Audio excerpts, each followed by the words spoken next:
प्रिय विद्यार्थियों, आज हम गौतम धर्मसूत्र के तृतीय प्रश्न के चतुर्थ अध्याय का वर्णन करेंगे। इसमें विभिन्न प्रकार के जो पाप कर्म होते हैं उनके प्रायश्चित के विषय में कहा गया है कि पाप दो प्रकार के बताए गए हैं हमारे शास्त्रों में, कामकृत और अकामकृत। कामकृत अर्थात जो जानबूझकर किए जाएं, और अकामकृत जो अनजाने में अर्थात बिना जाने बूझे यदि कोई पाप कर्म हो जाता है तो वह कामकृत कहा जाता है। अब जो कामकृत पाप हैं उनको प्रायश्चितों के द्वारा नष्ट किया जा सकता है या नहीं, इस विषय में विद्वानों में मतभेद रहा है। कि मनु और याज्ञवल्क्य का कहना है कि अनजाने में किए गए पापों का नाश प्रायश्चितों और वेदाध्ययन से हो सकता है। अब जानबूझकर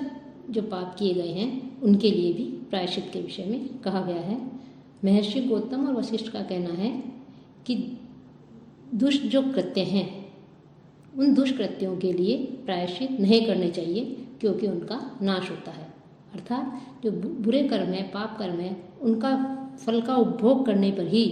उनका जो बुरे कर्मों का जो बुरा फल मिलता है उनका उपभोग करने पर ही उनका नाश संभव है। लेकिन दूसरा मत यहाँ पे गौतम और वशिष्ठ ने ये भी दे दिया है कि लेकिन पाप के प्रभाव को कम करने के लिए, पाप का जो प्रभाव है, उसका जो बुरे कर्मों का जो बुरा फल मिलता है, दुष्कर्मों का, पाप कर्म का जो बुरा फल है, उसके प्रभाव को कुछ कम करने के लिए प्रायश्चित का संपादन होना चाहिए कि हम प्रायश्चित करके उसके फल, जो बुरे कर्मों का जो फल मिलेगा हमें, उस फल को थोड़ा कम कर सकते हैं। तो इस प्रकार से प्रायश्चित के द्वारा हम देखें तो जो पाप कर्म है उन, चाहे वो कामकृत हो या अकामकृत हो, दोनों ही प्रकार के पाप कर्मों का को प्रायश्चित के द्वारा नष्ट किया जा सकता है। तो महर्षि गौतम का कहना है कि प्रायश्चित क्या प्रायश्चित जो है उसका वर्णन कर रहे हैं। अग्नो शक्ति ब्रह्म स्त्री छात्र से कि जानबूझकर ब्रह्मज्ञ की, जानबूझ करके ब्रह्मा की जो ब्राह्मण है, ब्रह्म यानी ब्राह्मण की हत्या करने वाला, भोजन का परित्याग करके, दुर्बल शरीर वाला होकर के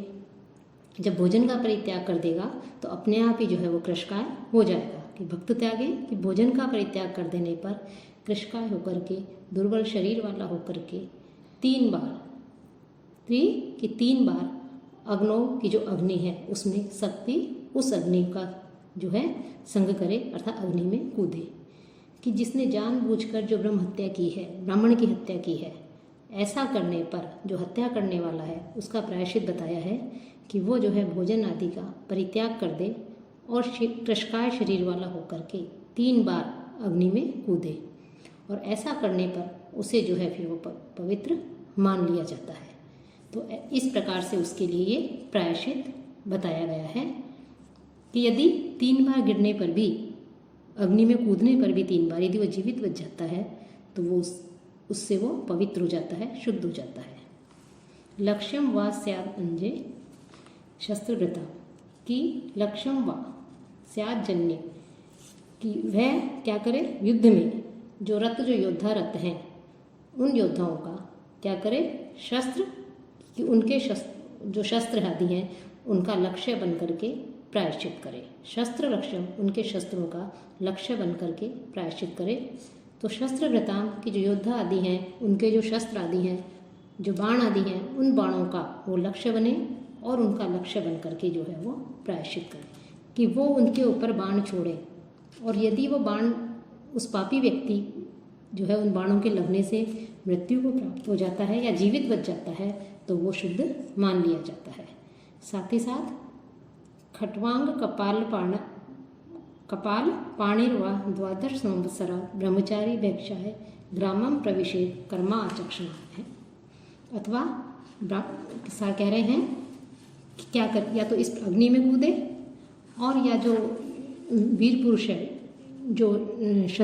शस्त्र धारण करने वाला व्यक्ति है, उसके बाणों का वो जो है ग्रास बने, अर्थात वो अपने बाण उसके ऊपर चलाए। यदि जिंदा बच जाता है तो वो शुद्ध मान लिया जाता है। और यदि ये भी नहीं कर सके तो 12 वर्ष तक ब्रह्मचर्य व्रत का पालन करें। 12 संवत्सरान ब्रह्मचारी कि 12 वर्ष तक ब्रह्मचर्य व्रत का धारण करे और केवल भिक्षा के लिए ही ग्राम में प्रवेश करे, अर्थात गांव से बाहर निवास करे, केवल भिक्षा प्राप्त करने के लिए गांव में आ सकता है। साथ ही साथ और कैसे पता लगे लोगों को कि इसने कोई शास्त्र विरुद्ध कार्य किया है, धर्म सम्मत गया है, धर्म सम्मत जो कार्य है उन कार्य विहित कर्मों को नहीं करके उसने निषिद्ध कर्मों को किया है, पापी है ये। तो इसके लिए बताया है कि खटवांग कि अपने हाथ में एक चारपाई जो है उस चारपाई का पाया लेकर के, खाट का पाया जो है वो हाथ में ले और नर कपाल, नरमुंड जो है वो हाथ में लेकर के अपने कर्म को बताते हुए वो अपना जीवन व्यतीत करे। तो ऐसा करने पर प्रायश्चित हो जाता है कि वो 12 वर्ष तक तो ब्रह्मचर्य व्रत का पालन करे और केवल भिक्षा के लिए गांव में प्रवेश करे और अपने हाथ में एक डंडा या चारपाई का जो पाया है वो धारण करे, हाथ में नरमुंड नर कपाल धारण करे, जिससे जो है सबको पता लग जाए कि ये पाप, इसने कोई पाप कर्म किया है। इस प्रकार से बताते हुए वो 12 वर्ष तक ब्रह्मचर्य व्रत का पालन करे और अपना जीवन व्यतीत करे, तो उसे उस कर्म से जो है ब्राह्मण की हत्या का जो कार्य उसने किया है उस दोष से वो मुक्त हो जाता है। साथ ही साथ पथो अपक्रामे संदर्शना आर्य, कि यदि उसके मार्ग में कोई आर्य आ जाए, कि वो कहीं जा रहा है पापी व्यक्ति, और यदि उसके मार्ग में कोई श्रेष्ठ व्यक्ति आ जाता है, ब्राह्मण क्षत्रिय वैश्य इन तीनों उच्च वर्णों के व्यक्ति में से कोई भी व्यक्ति आ जाता है, तो उसे, क्योंकि वो पाप कर्म किया है उसने,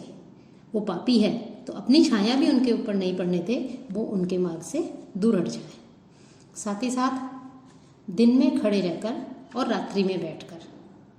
दिन में तो खड़ा रहे और रात्रि में बैठे, इस प्रकार से प्रतिदिन प्रातः मध्याह्न एवं साय स्नान आदि करके वह 12 वर्ष में शुद्ध हो जाता है। अर्थात वो दिन में तो पूरे दिन 12 घंटे तक करीब खड़ा रहे, रात्रि में वो बैठ सकता है, और इस प्रकार से वो 12 वर्ष तक प्रतिदिन प्रातःकाल, मध्याह्न एवं साय तीनों समय वो स्नान आदि करता है। तो 12वें वर्ष में उसे, जो 12 वर्ष में उसे शुद्ध मान लिया जाता है कि जो पाप कर्म उसने किया है उस पाप कर्म से उसे मुक्ति मिल जाती है, वो पवित्र हो जाता है, शुद्ध हो जाता है। अथवा प्राण लाभे व तन निमित्ते ब्राह्मणस्य, अथवा किसी संकटग्रस्त जो ब्राह्मण है, ब्राह्मणस्य कि ब्राह्मण के प्राण बचाने पर, प्राण लाभे कि उस ब्राह्मण के प्राण बचाने पर, कि उसके किसी कारण कार्य से यदि किसी ब्राह्मण की रक्षा हो जाती है, तो ऐसे करने पर भी वह पाप मुक्त मान लिया जाता है, क्योंकि उसने ब्राह्मण की हत्या की है। तो ऐसी स्थिति में यदि वो किसी अन्य ब्राह्मण के प्राण जिसके संकट में हो, उसको उस संकट से मुक्ति दिला देता है, उसके प्राणों की रक्षा करता है, उनके प्राणों को बचाता है दूसरे से, तो ऐसी स्थिति में भी वह पाप से मुक्त हो जाता है। द्रव्य अपचय त्रैवरम प्रतिरात है। साथ ही साथ ब्राह्मण का धन जो है चोरों आदि से वापस लेने के लिए, कि यदि किसी ब्राह्मण का धन मान लो चोरों ने चुरा लिया है और उस धन को वापस लाने के लिए वो संघर्ष करता है, और 3 बार वो यदि वो घायल हो जाता है, क्षत विक्षत हो जाता है, उनके द्वारा वो जो है पीटा जाता है और वो बुरी तरह से घायल हो जाता है 3 बार, तब भी जो है उसका प्रायश्चित मान लिया जाता है। अश्वमेधा और भृथेवा, अथवा अश्वमेध यज्ञ जो है उसके अंत में ऋत्विजों के साथ जो अवभृत स्नान होता है वो करने पर वो दोषमुक्त हो जाता है। कि अश्वमेध यज्ञ के अंत में ऋत्विजों के जो होते हैं उनके साथ अमृत जो स्नान किया जाता है वो अमृत स्नान कहा जाता है, और यदि वो स्वयं भी वो स्नान कर ले तो वो उस दोष से, उस पाप कर्म से मुक्ति उसे मिल जाती है। अन्य यज्ञ अपि अग्निष्टम दंतश्चेत, यदि किसी भी ऐसे वैदिक यज्ञ के अंत में, कि कोई भी ऐसा वैदिक यज्ञ हो जिसके अंत में, और साथ ही साथ अग्निष्टुम यज्ञ भी सम्मिलित हो, कि कोई भी वैदिक यज्ञ हो उसके अंत में, और अग्निष्टुम जो यज्ञ है वो भी वो यज्ञ हो, ऐसे यज्ञ में भी वो सम्मिलित होकर के यदि स्नान आदि करता है अपने पापों से मुक्त होने के लिए, तो उससे जो है उसकी शुद्धि हो जाती है, वो पवित्र मान लिया जाता है। सृष्ट चेत ब्राह्मण वधे हत्वापि, और ब्राह्मण की हत्या करने का असफल यदि उसने प्रयत्न किया है, यदि ब्राह्मण की हत्या कर दी है तब तो उपरोक्त उसके लिए प्रायश्चित बताए हैं, और यदि उसने ब्राह्मण की हत्या नहीं हुई है लेकिन उसने कोशिश की है, प्रयत्न किया है उसको मारने का, लेकिन यदि वो ब्राह्मण बच जाता है तो इसके लिए भी उसे प्रायश्चित करना चाहिए। आत्रेयश्च एवं, और मासिक जो आशोच है उसके उपरांत स्नान कर चुके होने वाले ब्राह्मण जो स्त्री है, कि जितु स्नाता जो स्त्री है, रसवला जो स्त्री है, तो उसके जो मासिक आशोच होता है उसके उपरांत जब वो स्नान कर लेती है तो ऐसी ब्राह्मण स्त्री की हत्या करने पर भी उपरोक्त प्रायश्चित का ही विधान बताया गया है। गर्भे च अविज्ञाते, इसी प्रकार से गर्भ जो है उस जानबूझकर नहीं बल्कि अनजाने में ही कि ब्राह्मण के गर्भ का नाश करने पर भी यही प्रायश्चित होते हैं, भले ही उसको इस बात का आभास नहीं हो कि वो गर्भ जो है वो कन्या का है या किसी बालक का है, कि कन्या या बालक का उसे ज्ञान नहीं हो और इसके अभाव में भी वो ब्राह्मण के किसी ब्राह्मण स्त्री है उसका गर्भ है तो उस गर्भ का यदि वो नाश कर देता है तो भी यही प्रायश्चित बताए गए हैं, जो ब्राह्मण वध के प्रायश्चित बताए गए हैं। इस प्रकार से ये ब्राह्मण वध के प्रायश्चित हैं कि ब्राह्मण की हत्या करने पर किस प्रकार का प्रायश्चित करना चाहिए। अग्नि में कूदना चाहिए, जो शस्त्रधारी जो व्यक्ति है पुरुष है उसके शस्त्रों का लक्ष्य बनना चाहिए, तो अनेक प्रकार के उसी के लिए जो है प्रायश्चित बताए गए हैं। अब क्षत्रिय की हत्या करने पर बताया है कि किस प्रकार का पाप लगता है, कि जानबूझकर यदि राजन्यवधि क्षत्रिय की हत्या करने पर षड्वार्षिकम 6 वर्ष तक प्राकृतम ब्रह्मचर्य, कि सामान्य जो ब्रह्मचर्य है उस ब्रह्मचर्य व्रत का पालन करे और 1 सहस्त्राश्च और 1 सहस्त्र गो या 100 गाम दध्यात गाय उसे दान में देनी चाहिए, तब प्रायश्चित होता है। कि जानबूझकर यदि अनजाने में जो पाप हो जाता है उसके लिए तो अलग प्रायश्चित बताए गए हैं, लेकिन जानबूझकर यदि कोई पाप किया जाता है और क्षत्रिय का यदि वध कर दिया जाता है तो ऐसे समय में 6 वर्ष तक सामान्य ब्रह्मचर्य व्रत का जो है वो पालन करना चाहिए। कि ब्राह्मण हत्या में भी जो है ब्रह्मचर्य व्रत का पालन करने का बताया है, यहाँ 6 वर्ष तक सामान्य ब्रह्मचर्य व्रत का पालन करने के लिए कहा है। साथ ही साथ 1 सहस्त्र गो एवं एक जो गाम, इसी प्रकार से 1 सहस्त्र गो आदि जो है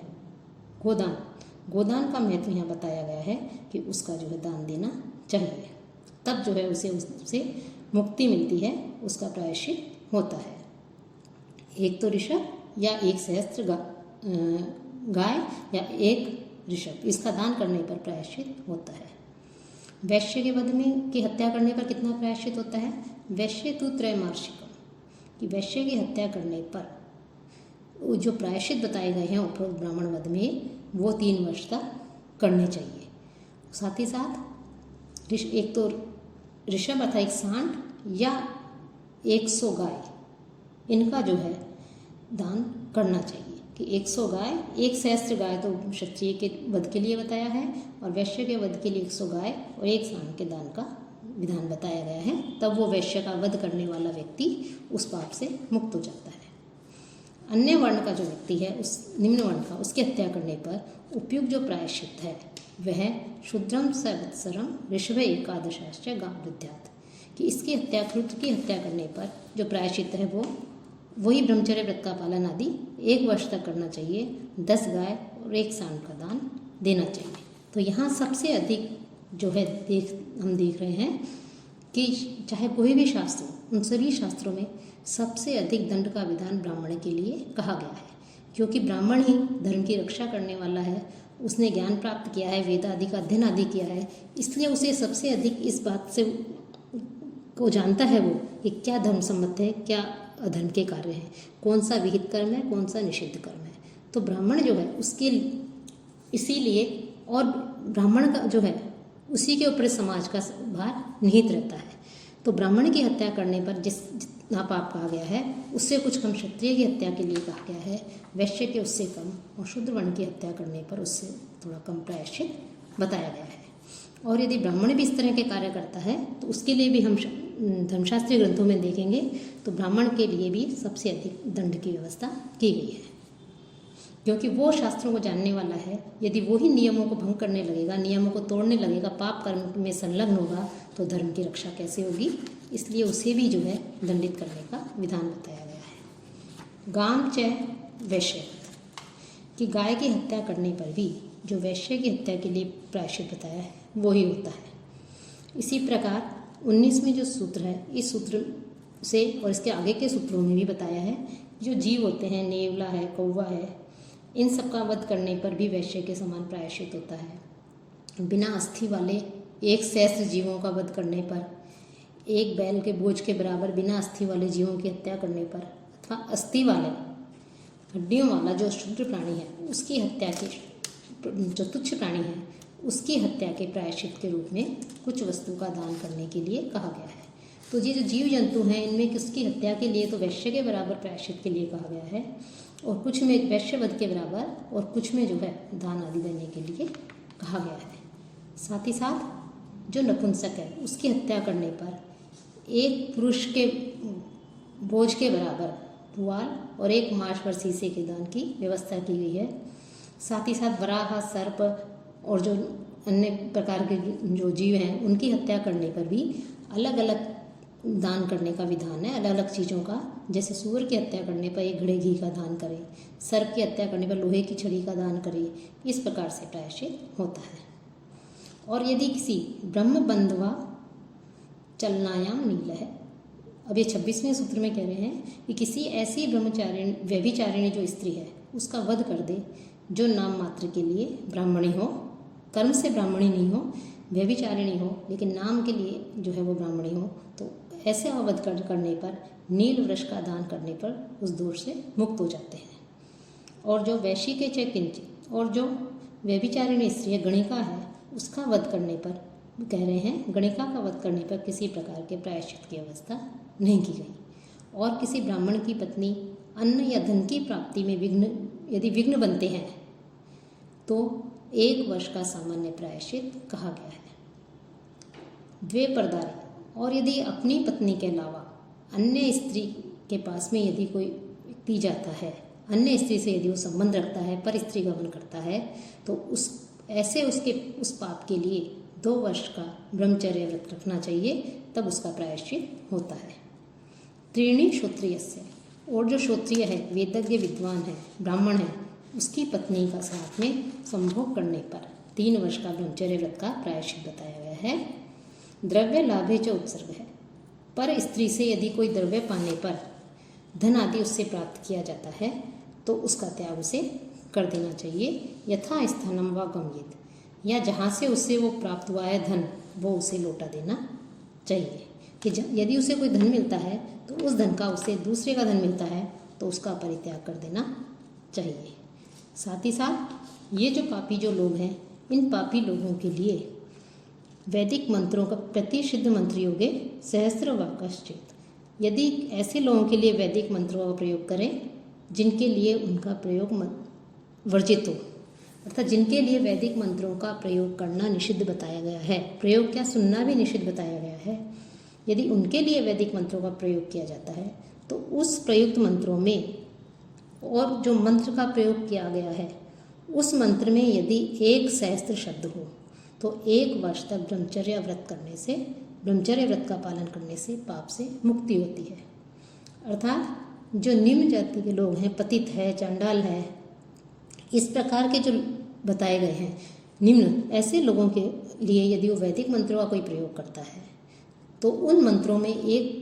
यदि 1 सहस्त्र शब्द हों तो उस पाप से उसे तभी मुक्ति मिलती है जब वो 1 वर्ष तक ब्रह्मचर्य व्रत का पालन करता है। साथ ही साथ पवित्र अग्नि को बुझाने वाले, वेद का स्वाध्याय त्यागने वाले तो उपातक के दोषी भी यही प्रायश्चित करें। उपातक अर्थात छोटे हल्के पाप, अल्प जो है शास्त्र विहित अनेक प्रकार के कर्म हैं, उनमें जो अल्प पाप होते हैं, छोटे पाप होते हैं, उनको उपातक कहा गया है। तो पवित्र जो अग्नि है, यज्ञ अग्नि है, उस अग्नि को बुझाने वाले, वेद का स्वाध्याय आवश्यक बताया है सभी के लिए, यदि उसका स्वाध्याय नहीं करते हैं, उसका परित्याग कर देते हैं, त्यागने वाले के लिए, और जो छोटे छोटे और जो पाप कर्म हैं उनका सहारा लेने वाले, उनको करने वाले के लिए भी यही प्रायश्चित बताया गया है कि 1 वर्ष तक ब्रह्मचर्य व्रत का पालन करें। स्त्री या अतिचारिणी गुप्ता पिंडम तू लगेत, और इस प्रकार से जो व्यभिचारिणी स्त्री है उस स्त्री को भी, कि केवल पुरुष के लिए ही नहीं, स्त्रियों के लिए भी प्रायश्चित का विधान बताया गया है कि अपने पति को छोड़कर अन्य पुरुष के साथ रहने वाली, व्यभिचार करने वाली जो स्त्री है उसको भी 1 वर्ष तक ब्रह्मचर्य व्रत का पालन करना चाहिए। साथ ही साथ किसी पशु आदि के साथ इस प्रकार का अनैतिक संबंध रखने पर भी कूष्मांड जो मंत्र हैं उन मंत्रों के साथ घृत होम करने पर शुद्धि मानी गई है। तो इस प्रकार से यहाँ पर अनेक प्रकार के जो प्रायश्चित हैं उसमें ब्राह्मण की हत्या करने पर अलग प्रकार का प्रायश्चित बताया है, क्षत्रिय की हत्या करने पर, वैश्य की हत्या करने पर, शूद्र के विषय में। इस प्रकार से चारों वर्णों के व्यक्तियों की हत्या करने पर अलग अलग प्रकार के प्रायश्चित हैं और उन प्रायश्चितों को करने से कुछ हद तक उसे उन पाप कर्मों का जो फल मिलता है उसमें कुछ कमी हो सकती है, उसका प्रायश्चित कुछ हद तक कम हो सकता है। साथ ही साथ जो स्त्री है उस स्त्री का भी वध करने पर वो जो है प्रायश्चित का विधान है। चाहे फिर पाप कर्म किसी स्त्री ने भी किया हो तो उस स्त्री के लिए भी प्रायश्चित का विधान किया गया है।